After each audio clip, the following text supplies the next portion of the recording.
Welcome to education planet share learn and grow. आज हम class 7th का 11 chapter करने लगे हैं, इसका पार्ट 2। अगर आपने पिछली वीडियो नहीं देखी है पार्ट 1 तो मैं डिस्क्रिप्शन में लिंक डाल दूंगी, आप प्लीज़ उसको चेक करिएगा। इस वीडियो में हम दो टॉपिक्स को कवर करने वाले हैं, transportation of substances in plants और साथ ही साथ excretion of animals and plants. थोड़ा पहले ट्रांसपोर्टेशन जो प्लांट्स में होता है उसको डिस्कस कर लेते हैं। Green plants make their food by the process of photosynthesis. हम ये चीज़ पहले भी पढ़ चुके हैं, छोटी क्लासेस में भी पढ़ चुके हैं। फोटोसिंथेसिस एक ऐसा प्रोसेस होता है जिससे ग्रीन प्लांट्स अपना खुद का खाना बनाते हैं with the help of sunlight, chlorophyll, carbon dioxide, etcetera etcetera. वो चीज़ें हम यहाँ पे नहीं डिस्कस करने वाले। हम बात कर रहे हैं ट्रांसपोर्टेशन कैसे होता है प्लांट्स के अंदर। ट्रांसपोर्ट सिस्टम प्लांट्स को भी ज़रूरत होती है। पिछले वीडियो में हमने देखा था ट्रांसपोर्ट सिस्टम एनिमल्स को ज़रूरत होती है और साथ ही साथ अब हम इस वीडियो में पढ़ रहे हैं प्लांट्स को भी ज़रूरत होती है। क्या करने के लिए? टू कैरी द वाटर और मिनरल्स, जो कि हमारी रूट्स एब्जॉर्ब करती है, ऊपर लेके जाती है लीव्स तक। मतलब वाटर और मिनरल्स को कैरी करता है from the roots to the various parts of the plant. और दूसरा ये काम करता है ट्रांसपोर्ट सिस्टम, इसका पार्ट जहाँ पे खाना बनता है वो हमारा लीव्स हो, जिसे कि हम फूड फैक्ट्री ऑफ प्लांट बोलते हैं। तो वो क्या करता है? कैरी करता है फूड को from the leaves to the various parts of the plant. तो इसमें हमने देखा कि ग्रीन प्लांट्स होते हैं जिसमें प्रोसेस होता है हमारा फोटोसिंथेसिस। वो दो प्रकार का काम करता है, एक वाटर और मिनरल्स को रूट से ट्रांसपोर्ट करता है लीव्स तक, मतलब to all the parts of the plant, और दूसरा चीज़ कैरी करता है फूड को from the leaves to all the parts of the plant. अब यहाँ आप देखिए, हम इतनी बार डिस्कस कर चुके हैं कि ट्रांसपोर्ट करता है वो वाटर मिनरल्स को यहाँ से वहाँ, वहाँ से यहाँ। कौन करता है? तो ये होता है लॉन्ग ट्यूब्स, जिसको वेसल्स बोला जाता है। ये दो प्रकार के होते हैं, जाइलम और फ्लोएम। जाइलम का क्या काम होता है? यहाँ पे ये कैरी करता है वाटर और मिनरल्स को from the roots to the various parts of the plant.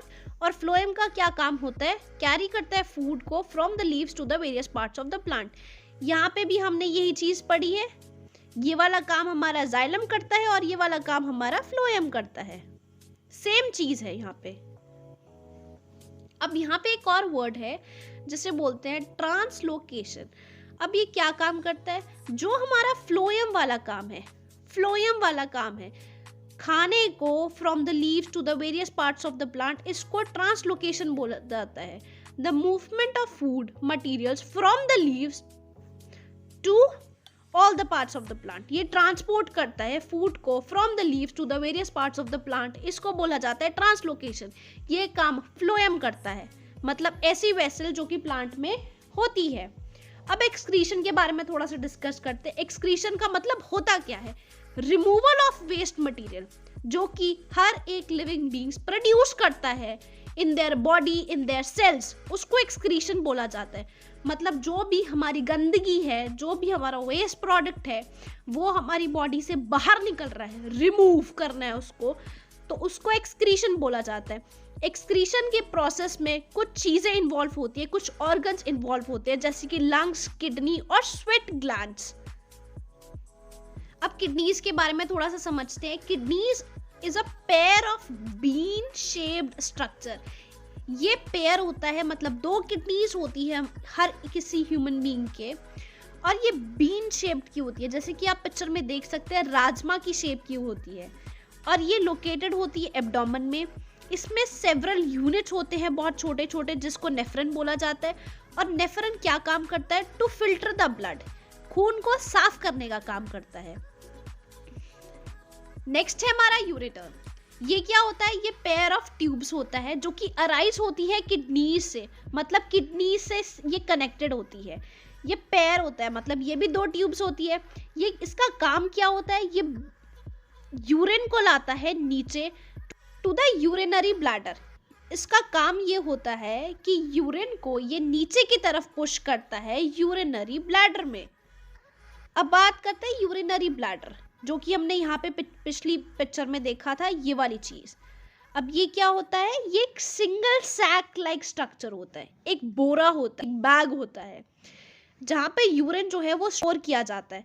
जब ये फुल हो जाता है तो यूरिनरी ब्लैडर जो है वो यूरिन को रिलीज कर देता है through a passage called urethra, ये वाला पार्ट।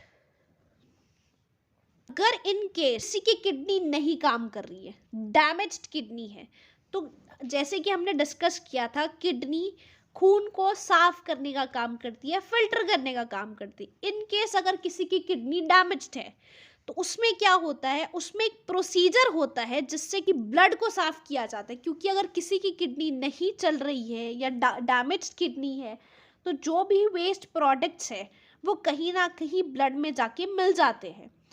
तो हमें जैसे पता है कि ब्लड वेसल्स क्या काम करता है, ट्रांसपोर्ट करता है ऑक्सीजनेटेड और डीऑक्सीजनेटेड ब्लड को to the various parts of the body. तो ऑब्वियसली है कहीं ना कहीं वो चीज़ें दूसरे पार्ट्स में भी जाएगी। तो एक ये प्रोसीजर होता है जिसे बोलते हैं डायलिसिस। ये क्या काम करता है, ये वेस्ट प्रोडक्ट जैसे कि यूरिया, इसको हटा देता है फ्रॉम द ब्लड, मतलब क्लीन कर देता है ब्लड को। नेक्स्ट चलते हैं, एक और परमानेंट सोल्यूशन होता है डैमेज किडनी का, जिसे बोलते हैं किडनी ट्रांसप्लांटेशन। इसका क्या मतलब होता है, जैसे कोई आईज डोनेट करता है तो वैसे ही कोई किडनी भी डोनेट करता है टू द नीडी वंस, जिनकी दोनों किडनीज खराब हो जाती है। तो फॉर दैट पर्पस इसमें रिप्लेस किया जाता है किडनीज को, डैमेज्ड किडनीज को to with the healthy kidneys जो कि डोनेट करता है डोनर। ये एक प्रोसीजर है जो कि परमानेंट सोल्यूशन होता है डैमेज किडनी का, जिसको बोलते हैं किडनी ट्रांसप्लांटेशन। अगर टेम्पररी की बात करें तो टेम्पररी होता है हमारा dialysis. Dialysis after interval of time होता है, मतलब 15 दिन बाद या महीने बाद, जैसे भी। I hope you like this video and understand the point. Thank you.